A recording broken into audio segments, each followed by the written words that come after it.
Good morning guys. So ayan nga guys, kagigising ko lang.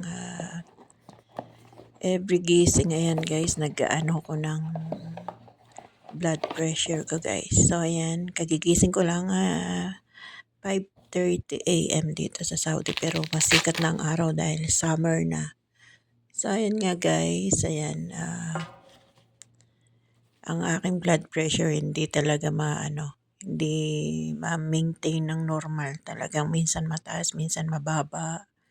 Kahit puyat or hindi, hindi ko alam kung bakit. So yun guys, kaya kailangan na talagang i-maintain na talaga ang pag-inom ko ng gamot ko para sa hypertension. So yun guys, titignan natin ang resulta ng ating blood pressure ngayong umaga guys. So yun guys, wait lang natin siya.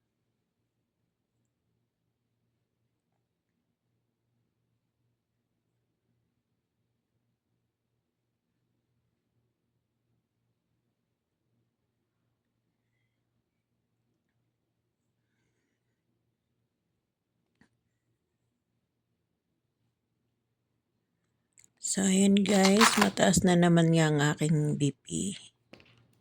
140 over 98, parang ganon.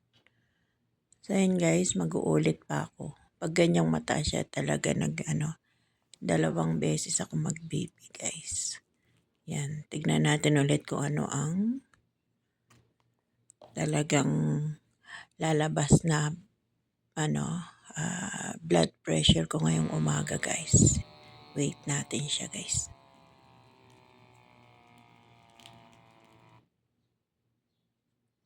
Nag-start akong nag-maintenance February 14, 2026 na guys. Yan, bali mag 3 months na akong nag-maintenance. At my age 52, ayan guys, talagang hindi na talaga mapigil talaga guys. Talagang may lahi kami ng talaga hypertension. Kaya ayan guys, ito na ang aking blood pressure.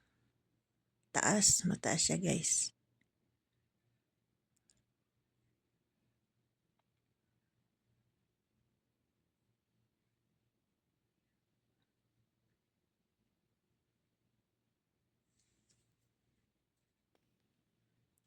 Ayan, 143 over 91. So, yun guys, ang aking blood pressure for today.